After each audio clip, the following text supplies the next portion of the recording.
Okay, recording started. আমরা তো communication system data communication পড়লাম। এখন এই ডাটা কমিউনিকেশন পড়তে গেলে এই সুইচিং একটা ইম্পর্টেন্ট টার্ম। আমরা সবসময় সুইচিং করছি, কিন্তু আমরা হয়তো চিন্তা করি না যে কেন করছি বা কিভাবে করছি। তা আমাদের এখন সেই চিন্তাটাই করতে হবে যে আমাদের এই লং ডিস্টেন্স, কারণ আমরা কমিউনিকেশন করা মানে হলো যে আমাদের thousands of people, thousands of devices আমরা কানেক্টেড। সো কে কখন কার সাথে কানেক্টেড হবে, কে কোন পথ দিয়ে কার ডাটা যাবে, এগুলো একটা হিউজ মানে ভলিউমের কাজ। তো এটা কন্ট্রোল করার জন্যই মূলত সুইচিং। আমাদের বাসাতে বা বাড়িতে যে আমাদের যে ফ্যান চলে, লাইট বা আদার্স যে ডিভাইস, ইলেকট্রনিক্স ডিভাইসগুলো চলে, তো আমার তো ওখানে বিভিন্ন কারেন্ট সোর্স অফ পাওয়ার থাকে। তো আমরা কিছু সুইচ মেশিন থাকে যেগুলোতে সুইচ অন করি, অফ করি। তো এটা কেন করি? এটা করি হলো যে আমাদের একটা রুমে 4টা তোমার লাইটের কানেকশন আছে, কিন্তু আমরা একটি মাত্র লাইট জ্বালাবো। তাহলে সেটা সুইচ দিয়ে কন্ট্রোল করতে হবে, একটা সুইচ দিয়ে, তাই না? যদি সুইচিং না থাকতো তাহলে তো আমরা কন্ট্রোল করতে পারতাম না কোনটা অফ করব, কোনটা অন করব, কোনটা মানে বন্ধ, একদমই বন্ধ করে দেবো, কোন রুমেরটা বন্ধ করব। এরকম so many techniques we need to apply by switching. তো আমাদের এখানেও সেই টেকনিকটা অ্যাপ্লাই করতে হয়, কারণ আমরা তো লং ডিস্টেন্স কমিউনিকেশন করি, তাই না? আমরা একটা ডেডিকেটেড চ্যানেল দিয়ে আমরা thousands even millions of people আর কানেক্টেড। সো কে কার সাথে কথা বলবে এটা সুইচিং না করলে কি হবে? কে কোন পথ দিয়ে যাবে এটা যদি আমি আগে থেকে প্রিডিফাইন না করে দিই, এটা কি হবে? হবে না। ঠিক আছে, তো এই জন্য আমার সুইচিংটা ইম্পর্টেন্ট। তো there are two types of switching in communications, এটা সার্কিট সুইচিং, এটা প্যাকেট সুইচিং। নাম শুনেছো? হ্যালো? না স্যার। নাম শোনোনি সার্কিট সুইচিং, প্যাকেট সুইচিং এর? এমনিতে সুইচিং এর নাম শুনেছো?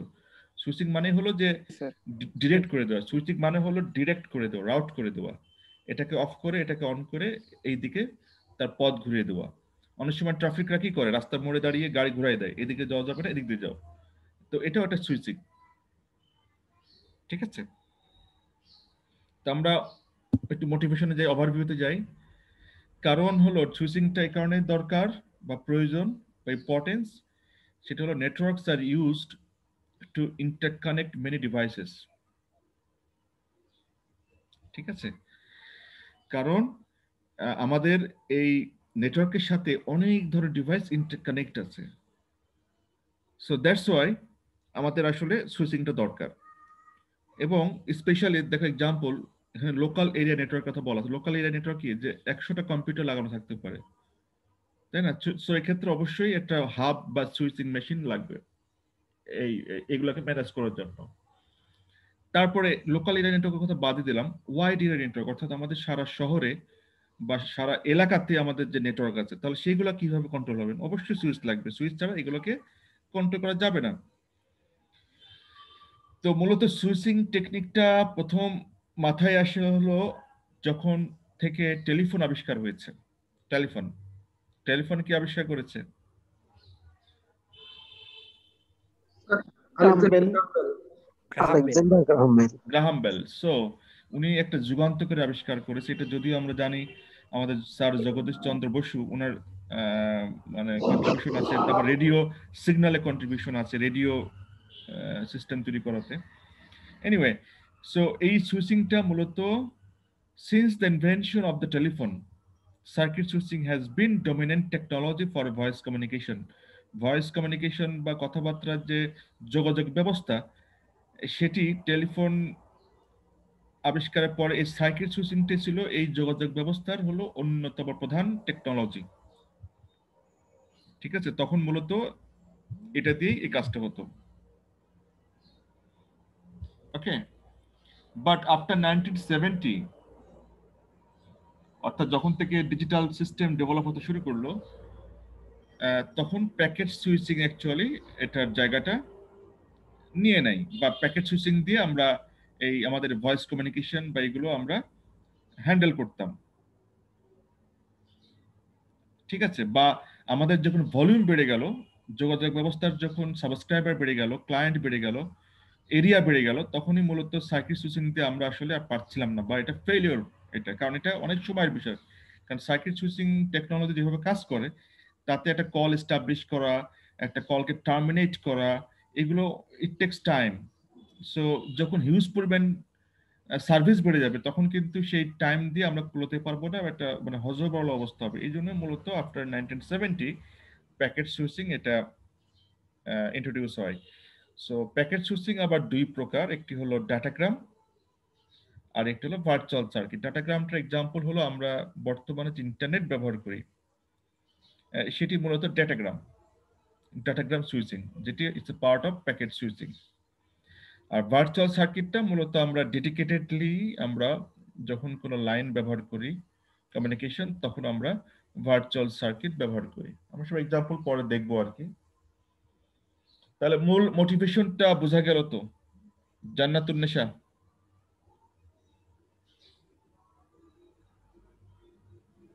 স্যার, হুম, জি স্যার, বুঝতে পারলাম তো। তাহলে প্যাকেট সুইচিং কয় প্রকার বলো তো? স্যার, দুই প্রকার। কি কি? একটা হচ্ছে ডাটা, আর একটা হচ্ছে ভার্চুয়াল। না না না না, datagram. Datagram sir, sorry sir, মানে এটি সংক্ষেপে বলতে গেছি। সংক্ষেপে বললে সবকিছু সংক্ষেপে বললে হবে? সরি তোমার স্যার। না, তোমার নাম ধরো জান্নাতুন নেশা, তোমাকে সংক্ষেপে পাশে কি নাম ডাকে? স্যার, জান্নাত। জান্নাত বললে তো হয়, যদি যা বলে ডাকে হবে? না স্যার, হবে না। তখন সে আবার সেই যে এই যে শ্বশুরবাড়ির সম্পর্ক যা দেব এরকম হয়ে যাবে। তো এই জন্য সংক্ষেপে ডাকা যাবে না, ডাটাগ্রামই বলতে হবে, কারণ ডেটা এবং datagram is totally different things. G sir. Okay, datagram. আরটা হলো ভার্চুয়াল সার্কিট। ওকে, জি স্যার। এখন প্রশ্ন হলো যে সুইচড কমিউনিকেশন নেটওয়ার্ক কি and why it is important. This slide is very important এই বিষয়গুলো বোঝার জন্য। কারণ সুইচ নেটওয়ার্ক, তো প্রশ্ন হতে পারে যে অ্যাকচুয়ালি স্যার সুইচ নেটওয়ার্ক কেন দরকার? সুইচিং আমি রাখলামই না। তোমার ঘরে যদি কোনো সুইচ না রাখো তাহলে তুমি লাইট ফ্যান সবসময় কি জ্বলতে থাকবে? কখনো অফ হবে না। এটা কি ভালো হবে বলো? দিনের বেলা তো লাইটটা অফ রাখতে হবে, তারপরে সুইচ দিয়ে অফ করতে হবে। রাতের বেলা লাইট সুইচ দিয়ে অন করবা, এটা হলো গুড। বা তুমি যদি সুইচ না রেখে সরাসরি একটা কানেকশন দিয়ে রাখো, তার মানে এটা 24 আওয়ার্স লাইটটা জ্বলবে। তার মানে হলো এটা একটা রিসোর্সের অপচয়, তাই না? আর ডাটা কমিউনিকেশনের কথা যদি বলি তাহলে আমরা কমিউনিকেশনটা মূলত করি হলো লং ডিস্টেন্স কমিউনিকেশন। তো লং ডিস্টেন্স কমিউনিকেশনে আমাদের যে চ্যানেল ব্যবহার করি বা যে তার ব্যবহার করি সেগুলো তো অনেকেই কানেক্টেড একই সাথে। থাউজেন্ডস অফ পিপল আর কানেক্টেড। সো তাদের মধ্যে যদি বা এই কানেকশনে বা এই চ্যানেলে যদি কোনো সুইচিং টেকনোলজি না থাকে তাহলে তো সবাই সবার সাথে সবসময় কানেক্টেড। সুইচিং আছে বলেই তো আমি যখন ফোন করি তখন সে শুনতে পাই, যখন ফোন অফ করে দিই তখন তখন বন্ধ হয়ে যায়। ঠিক আছে? তো সুতরাং এই জন্য সুইচটা ইম্পর্টেন্ট। এখানে বলা আছে এই জন্য যে long distance transmission between stations, station বলতে এন্ড ডিভাইস বা receiving device, is typically done over a network of switching node. তার মানে আমাদের এই লং ডিস্টেন্স, তোমার সাথে আমার যে কথা বলবো ফোনে বা ইন্টারনেটের মাধ্যমে, তোমার আমার মধ্যে অনেক নোড আছে। তারা যদি নোটটা ওপেন না করে তোমার সাথে আমার কথাবার্তা হবে না। আবার এমন করে নোটগুলোর টেকনোলজিগুলো সেট করা আছে যে একই সাথে অনেকেই কথা বলবে কিন্তু কেউ কারোর সাথে ক্রস হবে না। যদি ওভার লিমিট হয়ে যায় হয়তো তোমাকে ঢুকতে দেবে না, কথা বলতে দেবে না, কিন্তু আবার ফাঁকা হলে আবার তোমাকে কথা বলার জন্য লাইন খুলে দেবে সুইচিংটা। তো মূলত এটাই যে যখন আমরা অনেক হিউজ পরিমাণ পিপল একসাথে কথা বলবো, অনেক দূর ব্যাপী লোকজন থাকবে, বিভিন্ন দেশ বিদেশি লোকজন থাকবে, তখনই আসলে আমাদের এই সুইচিং নোটটা দরকার হয়। ঠিক আছে? যদি বলা হয় যে why switching node is important, because long distance transmission between every stations is typically done over a network. Otherwise it is impossible to establish individual between two individual subscriber। 1 লক্ষ মানুষের মধ্যে ইন্ডিভিজুয়াল দুজন মানুষের কথাবার্তা তুমি বলতে পারবা না যদি না তোমার সুইচিং টেকনিক থাকে। হ্যাঁ, তুমি বলতে পারবা কখন? যখন তোমার সাথে মানে ধরো তোমার বাড়ির কেউ বা ধরো তুমি ঢাকা আছো, তোমার বাড়ি হলো ধরো হচ্ছে খুলনা। যদি একটা ডিরেক্ট লাইন তোমার সাথে তোমার বাড়ির ঢাকা থেকে খুলনা, যদি একটা লাইন যদি ডেডিকেটেড টানা থাকে, সেক্ষেত্রে কোনো সমস্যা নেই। কিন্তু এটা তো ইমপ্র্যাকটিক্যাল, এটা তো হয় না। এটা এক্সপেন্সিভ অলসো, এটা নট কস্ট ইফেক্টিভ। যে 1 লক্ষ মানুষ যদি 1 লক্ষটা তার ব্যবহার করে 24 আওয়ার্স কমিউনিকেশন রাখার জন্য, তাহলে তো এটা ফ্রুটফুল হলো না। So then we need a switching system, যে সুইচিং নোটটা যখন প্রয়োজন তখন ওপেন হবে, যখন প্রয়োজন নাই তখন অফ হবে, এবং ওই রিসোর্সটা তখন অন্য কেউ ব্যবহার করবে। এটাই হলো কমিউনিকেশন সিস্টেম। সেকেন্ড পয়েন্ট হলো switching notes do not concern with content of data. আমি কি পরিমাণ ডাটা বা ডাটার ভিতরে কি আছে, that's not issue for me or for switching note. So switching এর জন্য কি ইম্পর্টেন্ট বা উদ্দেশ্য কি, তাহলে উদ্দেশ্য কি? এক মিনিট।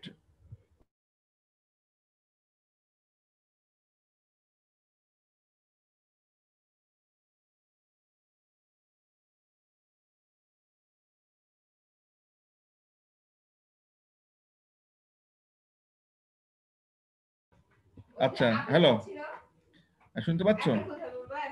জি স্যার।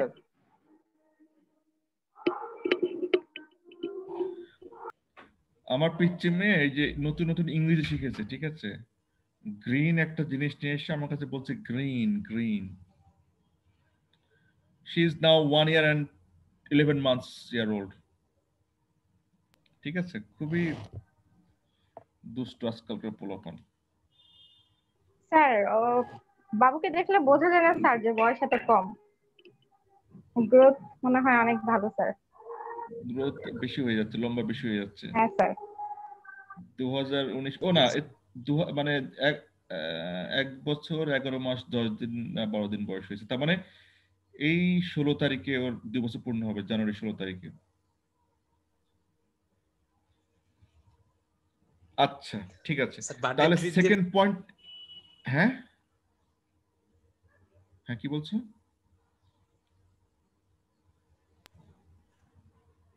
কে যেন কি বলতে যাচ্ছিলা, ভুলে গেলাম।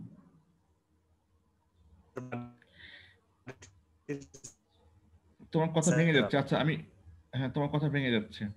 আচ্ছা, switching nodes do not concern with the content of data, যেটা বললাম, এর উদ্দেশ্যটা কি? Their purpose is to provide a switching facility that will move data from node to node until they reach their final destination.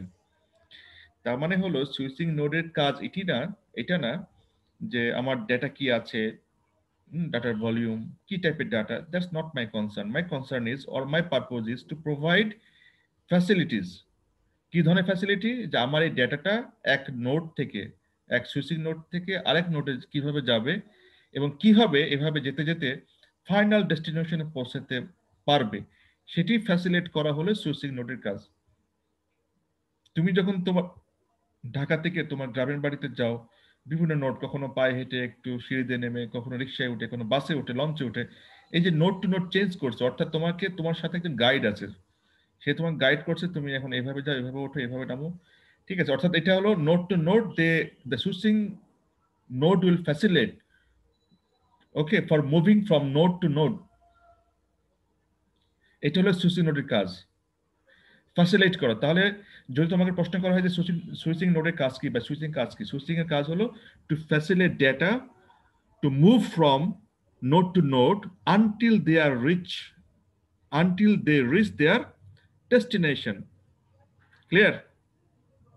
একটা node থেকে আরেকটা নোডে পৌঁছানোটা এবং শেষ পর্যন্ত, এবং এভাবে করতে থাকবে যতক্ষণ না তার ফাইনাল ডেস্টিনেশনে পৌঁছাবে, ততক্ষণ এই সুইচিং টেকনোলজি ওই ডেটাকে হেল্প করবে, ফ্যাসিলিটেট করবে নোড টু নোড মুভ করার জন্য।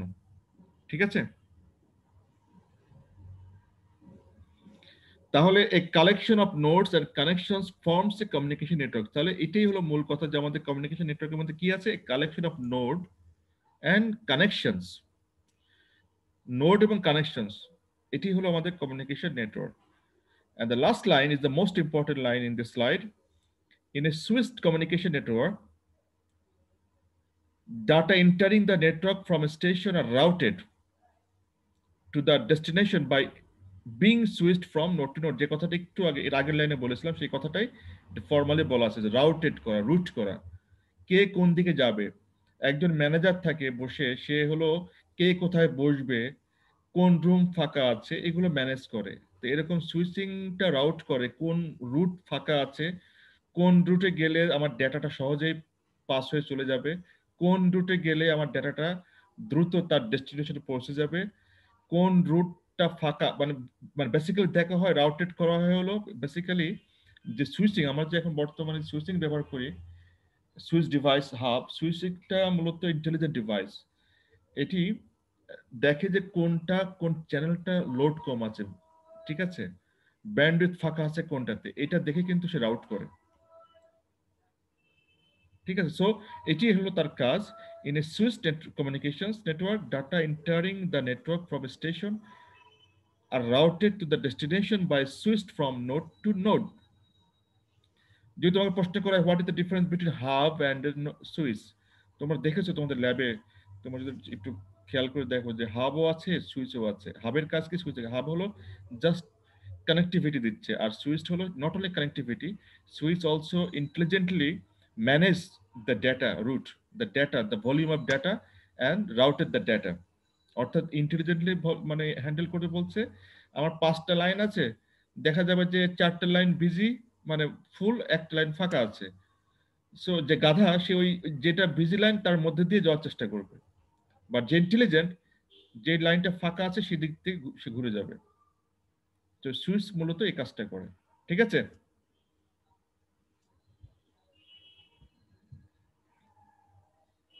সবাই কি এই স্লাইডের প্রত্যেকটা লাইন পরিষ্কার? এটি হলো আমাদের এই চ্যাপ্টারের মূল মোটিভেশন, মূল issues, primary or principal issues.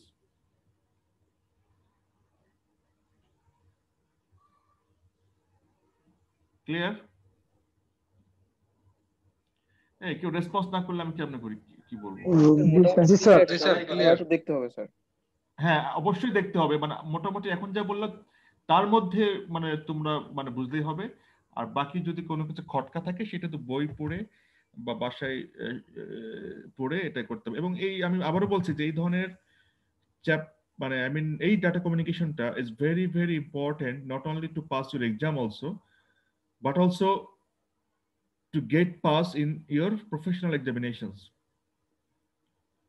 তোমার যত চাকরি পরীক্ষা আছে এখন তো কম্পিউটার সায়েন্সের অনেক স্কোপস, প্রাইভেট বলি গভর্নমেন্ট বলি, গভর্নমেন্টের চাকরি পাতা খুললেই খালি কম্পিউটার সায়েন্সে গ্রাজুয়েট চাই।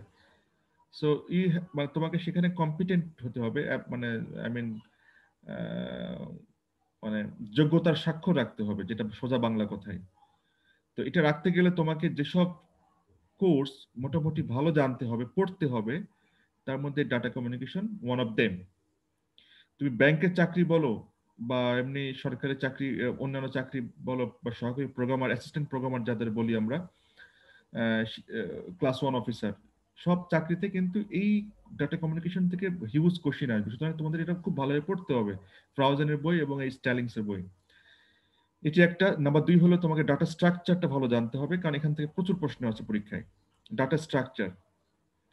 নাম্বার 3 হলো প্রোগ্রামিংটা, সি প্রোগ্রামিংটা, basic C programming, C plus plus প্রোগ্রামিংটা, এবং এই অবজেক্ট ওরিয়েন্টেড কনসেপ্ট, এগুলো ভালোভাবে জানতে হবে to pass any kind of professional examinations. Number 4 হলো ডেটাবেস, ডেটাবেসের বিভিন্ন কোয়ারিজ, বিভিন্ন যে বিষয় আছে। আরেকটি হলো ডিসক্রিট ম্যাথমেটিক্স, এটা হয়তো টুকটাক হয়তো আসে, বাট যে যে 4টি কথা বললাম এই 4টি তোমাদেরকে খুব ভালোভাবে জানতে হবে যদি তোমরা সরকারি চাকরি ফাইট করে নিতে চাও। তোমাদের সবারই তো একটা গভর্নমেন্ট চাকরি করার ইচ্ছে আছে নাকি? আর যদি প্রাইভেট চাকরিতে যাও সেখানেও তোমার লাগবে, সব জায়গায় লাগবে, মানে এইগুলো হলো মেইন। ক্লিয়ার? আর তারপরে হলো যে কিছু এক্সপার্টাইজ ফিল্ড আছে, যেমন ধরো যদি নেটওয়ার্কিং এ যেতে চাও তাহলে নেটওয়ার্কিং এবং ওয়েব প্রোগ্রামিংটা একটু ভালো জানতে হবে। যদি জাভা ডেভেলপার হতে চাও তাহলে অবজেক্ট ওরিয়েন্টেড কনসেপ্ট এবং জাভা প্রোগ্রামিং এনভায়রনমেন্ট এটা খুব ভালোভাবে জানতে হবে। যদি ওয়েব ডেভেলপার হতে চাও সেক্ষেত্রে আবার ওয়েব ডেভেলপমেন্টের যত নতুন নতুন টেকনোলজি আছে, নতুন ল্যাঙ্গুয়েজ আছে, সেগুলোতে টুকটাক কাজের এক্সপিরিয়েন্স, এগুলো তো আর একটু অ্যাডভান্স লেভেলে যদি তুমি চাকরি করতে চাও ইন প্রাইভেট সেক্টর। সো সব রকম অপশনই তোমার আছে। এখন তুমি তোমার লাইফকে কিভাবে ইয়ে করবা, কি বলে, ডিজাইন করবা, সেটা তোমার উপর ডিপেন্ড করবে। আর যদি মনে করো জাস্ট একটা সার্টিফিকেট দরকার, তারপরে ঠেলে গুজে যে যেভাবে ঠেলা দেয় আমি সেভাবে সেভাবে চলে যাব, হ্যাঁ, তাহলে চিন্তা করলে সেটা আবার ভিন্ন কথা। স্যার, ইয়েস, স্যার জাভা বেশি মানে আমাদের জন্য মানে ভালো হবে নাকি পাইথন নাকি দুইটাই? জাভা তো একটা মাত্র ল্যাঙ্গুয়েজ, তোমার মূল বিষয়টা হলো অবজেক্ট ওরিয়েন্টেড কনসেপ্টে ক্লিয়ার থাকা। জাভাটা তুমি নিজেই শিখে নিতে পারো, ঠিক আছে। জাভা ডেভেলপারের কিন্তু এখন অনেক ডিমান্ড আছে, ঠিক আছে। But recently Python programming language is very very good environment and you can do everything using Python. So তোমাদের এই যে যাদের ফ্রি টাইম আছে টুকটাক ডেইলি যদি 2 ঘন্টা বা 1 ঘন্টা যদি দেখার টাইম থাকে, তোমার পাইথন ল্যাঙ্গুয়েজটা শিখে নিতে পারো। এটা বেশি না, এটা 7 দিন বা 1 মাস ম্যাক্সিমাম যদি ডেইলি 1 ঘন্টা করে বসো, 30 ঘন্টা পড়লে পাইথনে তুমি from A to Z you can do everything. But তোমাকে সেভাবে মেন্টালি প্রিপেয়ার্ড থাকতে হবে যে I will learn Python, I should learn Python.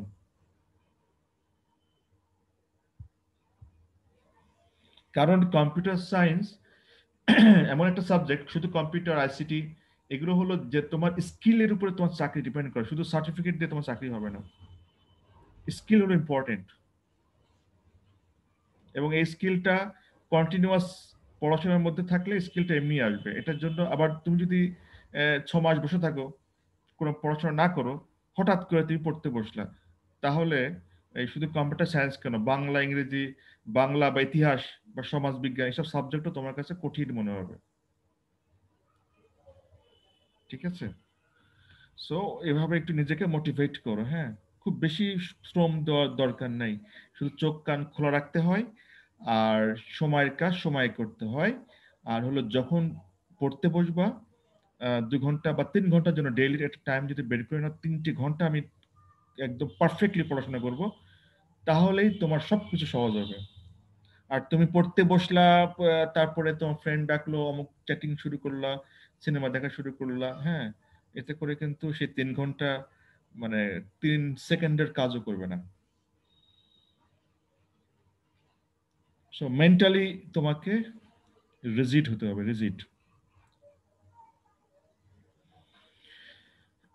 ওকে, ঠিক আছে, আমরা পরের স্লাইডে যাই। এটি একটা সিম্পল সুইচিং নেটওয়ার্ক, এটাতে না বোঝার কিছু নাই। আমরা সবাই জানি যে কম্পিউটার থাকে এক পাশে, আরেক এন্ডের কম্পিউটার থাকে ওই পাশে, ওই বিল্ডিং এ বা ওই জেলা শহরে একটা কম্পিউটার আছে, তার সাথে তুমি চ্যাটিং করছো, কানেক্টেড হবে এরকম থ্রো নোড টু নোড। হয়তো তুমি ইভেন তোমার জানো কিনা জানি না যে তুমি যে ধরো ধরো তুমি এখন রাজশাহীতে অবস্থান করছো, পাশাপাশি তুমি তোমার 2 ফ্রেন্ড তুমি মেসেজ চালাচালি করছো ফোনে বা কথা বলছো, তোমার কিন্তু সেই ফোনটা কিন্তু ঢাকা ঘুরে কিন্তু তোমার কাছে যাচ্ছে। এমন না যে কাছাকাছি আসো বলে যে ট্রাভেল কস্ট কমে যাচ্ছে, বিষয়টা কিন্তু এমন না। অর্থাৎ তার যে প্রোটোকল আছে সেই প্রোটোকল মেনটেন করেই তাকে সার্ভার দিয়ে ঢাকার মেইন অফিস, এমটিএসও অফিস, এগুলো মেনটেন করেই কিন্তু বিভিন্ন নোড টু নোড কভার করেই তোমার সাথে কমিউনিকেশন এস্টাবলিশ হচ্ছে, ঠিক আছে। হ্যালো,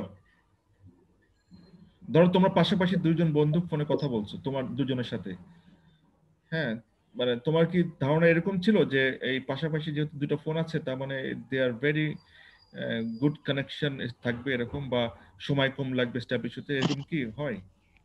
এরকম না এরকম কিন্তু, চিন্তা ভাবনা ছিল স্যার, যে দেশের বাইরের সাথে যখন কথা বলি। না দেশের বাইরে বিষয় মানে বিষয়টা ভিন্ন, তুমি দেশের ভিতরে কথা বলো।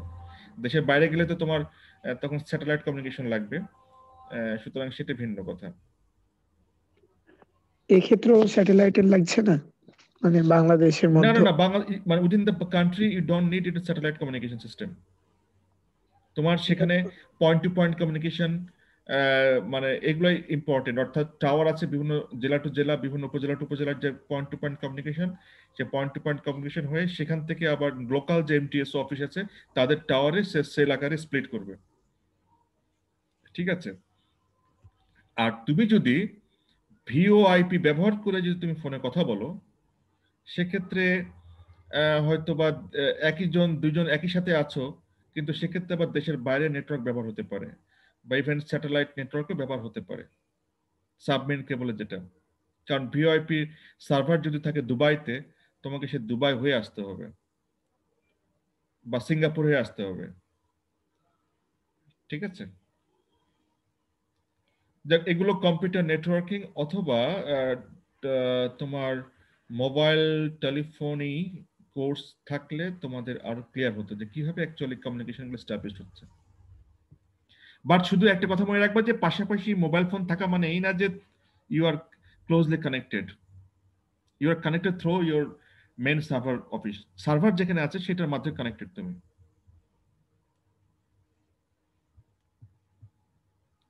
ওকে, এখন আসে হলো switching node. Node may connect to other nodes or to some stations. এটা তো আমরা জানি যে নোড মানে কি, যে নোড একটা নোডের সাথে কানেকশন থাকে অথবা কোনো স্টেশনের সাথে কানেকশন থাকে। আচ্ছা, এখন নেটওয়ার্কস আর ইউজুয়ালি কানেক্টেড। তার মানে হলো একটা নেটওয়ার্কে সবাই ধরো 1000 লোক আছে, কিন্তু 1000 লোক তো একই সাথে কানেক্টেড থাকে না, হয়তো 10 জন বা 100 জন কানেক্টেড থাকে। ঠিক আছে। তো এই জন্য বলছে যে network is usually connected, sorry partially connected. এখন এখানে অনেক বিষয় আছে যেটা মানে মোবাইল কোম্পানিগুলো এগুলো বেশি হ্যান্ডেল করে। সেটি হলো যে আমার ধরো গ্রামীণ ফোনের যে ব্যান্ডউইথ কেনা আছে, এবং সেই ব্যান্ডউইথে ধরো 1000 মানুষজন ম্যাক্সিমাম ইউটিলাইজ করতে পারে, কিন্তু গ্রামীণ ফোন সেখানে 2000 লোকের জন্য কানেকশন বিক্রি করে দিয়েছে, কিন্তু তার ব্যান্ডউইথ আছে 1000 জন। কারণ কারণ গ্রামীণ ফোন জানে যে এই 1000 লোক একসাথে কখনোই কথা বলবে না, একসাথে ম্যাক্সিমাম 400-500 লোক কথা বলতে পারে, যার জন্য তারা তাদের ব্যান্ডউইথের থেকেও বেশি সংখ্যক কানেকশন তারা বিক্রি করেছে বা দিয়েছে। যার জন্য দেখবা যে মাঝে মধ্যে একই জায়গায় 4G কানেকশন, আবার পিক আওয়ারে সে 4G আর 4G থাকে না, তখন হয়ে যায় এইজ। কারণ হিউজ পরিমাণ পিপল তখন কানেক্টেড হয়ে গেছে, ব্যান্ডউইথ গুলো ভাগ হয়ে গেছে। এটা কিন্তু বাংলাদেশে এটা অহরহ ঘটে, কারণ বাংলাদেশের কোম্পানিগুলো সাধারণত চোর। they are not good in mind, ethically they are not correct. আচ্ছা, তাহলে দুই রকম টেকনিকের কথা বললাম, একটা সার্কিট সুইচিং, একটা প্যাকেট সুইচিং। আমি একটু ডিটেলস যাব এর পরে।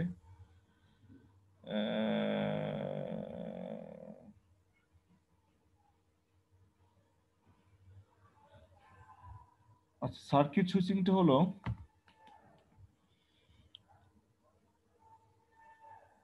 তোমরা যদি হলিউডের মুভিগুলো দেখো পুরোনো আমলে 1910, 20, 30, 40 এই সময়কার যদি কোনো সিনারিও দেখায় এবং সেখানে যদি ফোন কল দেখায়, তোমরা দেখতে পাবা যে মাঝে মধ্যে তাদের এক্সচেঞ্জ অফিসে দেখায়, যেখানে একটা লোক কল করছে, কল করার পরে এক্সচেঞ্জ অফিসে গেল, এক্সচেঞ্জ অফিসে পরে যিনি অপারেটর থাকেন তিনি আবার সেই কলটা পেয়ে তার যে রিকোয়েস্টেড নাম্বারে কল সে করতে যাচ্ছে সেখানে আমার লাইনটা ম্যানুয়ালি খুলে সেই লাইনে দিয়ে দেয়। এই ধরনের কোনো সিন টিন কি দেখেছো কোথাও?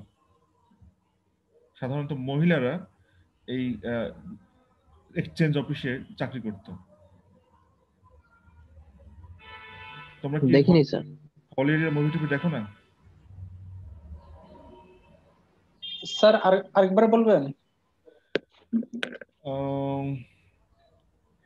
সুইচিং অফিস, ম্যানুয়াল যে switching office, telephone switching office. আমি তোমাকে কল করছি, আমি ঢাকা আছি, তুমি রাজশাহী আছো, তো রাজশাহী না, ধরো ঢাকা শহরের মধ্যেই আছো। আমি প্রথমে তোমার নাম্বারে কল করি, সেই কলটা যায় হলো এক্সচেঞ্জ অফিসে, টেলিফোন। জি স্যার, প্রথমে মানে নাম পরিচয় জানতে চাই, তারপর কাকে কল দিতেছে ওটা জানার পর ওই লোকটাকে দেয় আর কি, ওটা দেখছিলাম। হ্যাঁ হ্যাঁ, এটা হলো টেলিফোন এক্সচেঞ্জের কাজ। তো এটা আমার আধুনিক কালেও এখন অনেক জায়গাতে এরকম হ্যাঁ ম্যানুয়াল, আছে, এখন আমেরিকাতে এখনো আছে। হ্যাঁ তো আছে। তো এটি এটি হলো সার্কিট সুইচিং মূলত। এবং যখন কোনো কল এস্টাবলিশ করে দেয়, মানে যখন লাইনটা দিয়ে দেয়, তখন সেটা ডেডিকেটেড পাথ, মানে তখন ওই লাইনটা আর অন্য কেউ ব্যবহার করতে পারে না।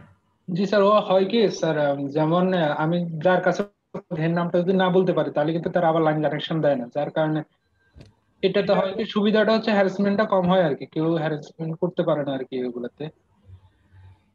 হ্যারাসমেন্টের জন্য না, তখন এটা আমার একটা জরুরি কল করতে হবে, আমার এখন এত প্রশ্ন দিয়ে এত কিছু বলে রিকোয়েস্ট করেছে কল করতে, আমার 3 মিনিট চলে গেল। কিন্তু আমরা তো এখন ফাস্ট যুগে বাস করি, স্মার্ট যুগে বাস করি। আমরা কল ডায়াল করব, সঙ্গে সঙ্গে ডাইরেক্ট ওখানে চলে যাবে। ভিতরে তো অবশ্যই সুইচিং হয়। জি আমি স্যার। আমি বাট সেই সুইচিং গুলো অটোমেটিক্যালি হচ্ছে। আমি তোমাকে আমার ডায়াল টোনে আমি তোমার নাম্বারটা মোবাইল ফোনে চাপলাম, তোমাকে কল করলাম, এবং সরাসরি এটা কিন্তু সুইচিং। সার্ভার অফিসে যাবে, গ্রামীণ ফোনের সার্ভার অফিস থেকে সে চেক করে দেখবে যে লাইনটা ফ্রি আছে কিনা বা বিজি আছে কিনা। ঠিক আছে, বিজি থাকলে বিজি টোন আসবে, যদি ওয়েটিং থাকে ওয়েটিং। এটাও কিন্তু আগে ছিল না, এটা কিন্তু মানে হয়তো বা এই 10 বছর আগে থেকে চালু হয়েছে এরকম। হ্যাঁ, ওয়েটিং বিষয়টা কিন্তু নট এটা কিন্তু টেলিফোনে আমরা তোমার ওয়েটিং হয় না, টেলিফোনে বিজি টোন দেখায়। কিন্তু আমরা মানে মোবাইল ফোনে যেহেতু আমরা সিগন্যাল ব্যান্ডউইথ এরকম হিউজ পরিমাণ ব্যবহার করি, সুতরাং আমরা ওয়েটিং জন্য আলাদা একটা কন্ট্রোলিং একটা ব্যান্ড উইথ রিজার্ভ করা থাকে, যার জন্য তোমার ওয়েটিং কল দেখাতে পারে। তো এগুলো হলো ম্যানুয়াল। আজ থেকে এই 100 বছর আগের কাহিনী, ধরো 100 ইয়ার্স আগে এইভাবে টেলিফোন হতো, এবং যখন যে লাইনটা এস্টাবলিশ হতো তখন তার জন্য ডেডিকেটেড হয়ে যেত। তো সেটা এখানে বলছে যে there is a dedicated communication path between two stations end to end, and path is a connected sequence of links between networks nodes, and each physical link a logical channel is dedicated to the connection. অর্থাৎ এই লাইনটা establish করার জন্য তার physical channel, তার logical channel all আর dedicatedly fixed. এখন তোমার শহরে যদি আগে যখন ছিল 100 জন লোক, 1 লক্ষ লোক বাস করে, সেখানে মাত্র 10-20 জন লোক টেলিফোন ব্যবহার করে, সেক্ষেত্রে এটা ডেডিকেটেড পাথ কোনো প্রবলেম না। কিন্তু 1 লক্ষ লোকের মধ্যে যদি 50,000 লোক যদি টেলিফোন ব্যবহার করে, সেক্ষেত্রে কিন্তু এই ধরনের ম্যানুয়াল সিস্টেম এবং এই লজিক্যাল পাথ ডেডিকেটেড করে দেওয়া, এটা কিন্তু নট সো পসিবল। ঠিক আছে, তো সার্কিট সুইচিং এর এগুলো লিমিটেশন আছে। তো সার্কিট সুইচিং মূলত 3টে স্টেপ ফলো করে। নাম্বার 1 হলো circuit establishment, that is link by link. আমি যেখানে কল দিলাম, সে আমার টেলিফোন অপারেটর সে লাইনটা এস্টাবলিশ করে দিল। সো এই লিঙ্ক এস্টাবলিশমেন্ট বা সার্কিট এস্টাবলিশমেন্ট, এটি একটা ফেজ। নাম্বার 2 হলো মানে সার্কিট এস্টাবলিশমেন্টটা রাউটিং করে দিল এবং রিসোর্স অ্যালোকেট করে দিল। মানে তার কানেক্টেড করে দেওয়া মানে হলো রিসোর্স অ্যালোকেট করে দেওয়া। তারপরে হলো ডাটা ট্রান্সফার শুরু হয়ে গেল, এটা নাম্বার 2 ফেজ। নাম্বার 3 হলো কথা বলা শেষ, তারপরে সার্কিট ডিসকানেক্ট হয়ে গেল, that is deallocate the dedicated resources and that resource can be reused for the other purposes. আমার কথা বলা শেষ।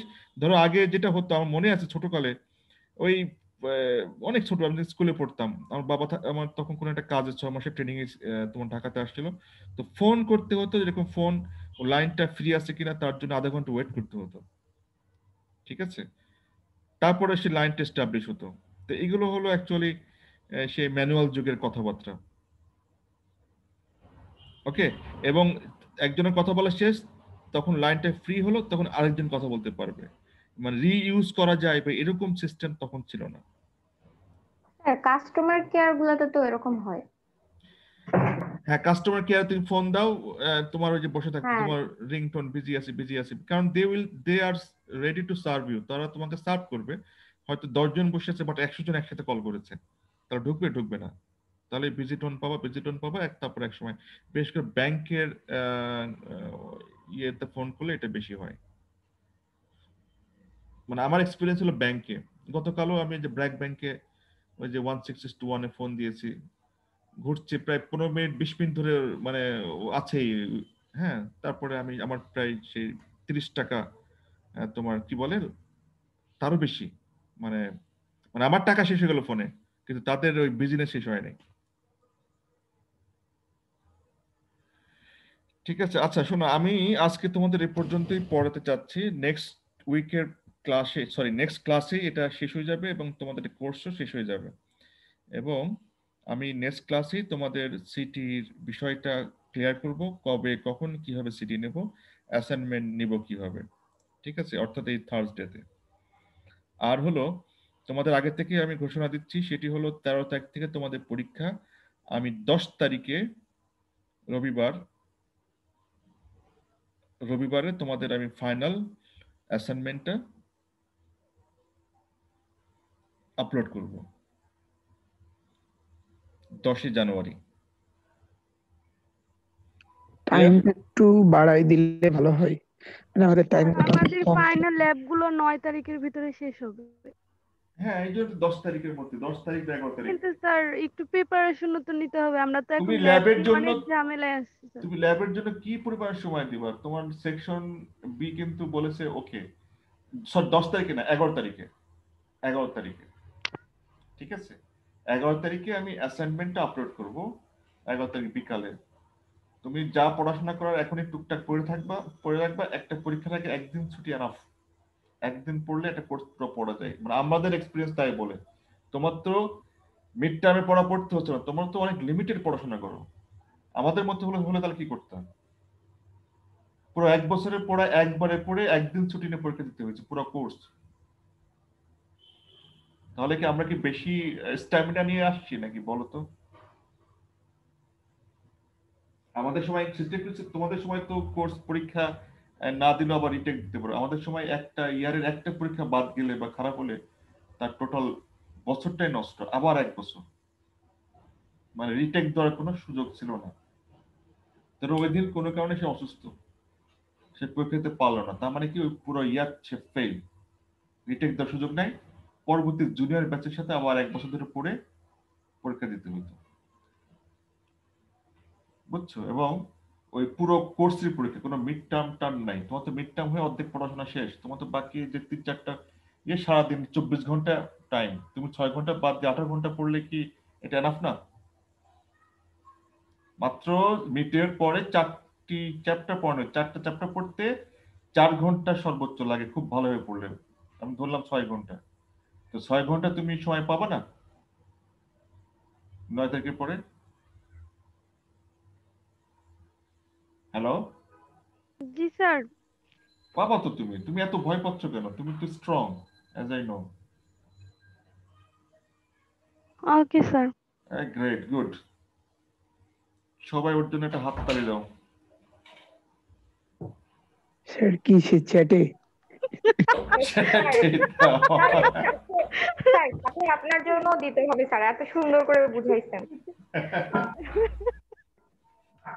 না, এখন ধরো out of sight out of mind. Sir এখন রাইজ করি সবাই। এই সবাই হ্যান্ড রাইজ করো।